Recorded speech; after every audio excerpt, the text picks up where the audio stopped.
How to turn off power button ends call on Android. Hello and welcome to our YouTube channel How to Tutorials. In today's video, I'm going to show you how you can turn off power button ends call feature on Android. To turn off the power button ends call feature, you'll need to access your phone's accessibility settings. The exact steps can vary slightly depending on the model of Android device you're using.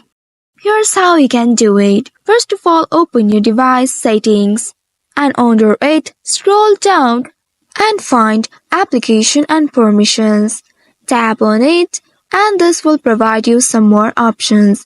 Here you will find System App Setting option. Tap on it to explore the System App Settings. From this list of system applications, find Phone application.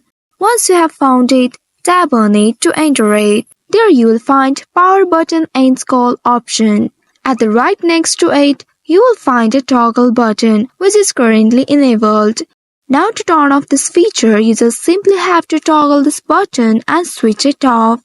So from now on, your power button will never end your call. So in this way, you can turn off your power button ends call feature on Android. I hope this tutorial was helpful. If yes, don't forget to like, share and subscribe the channel. Thank you for watching.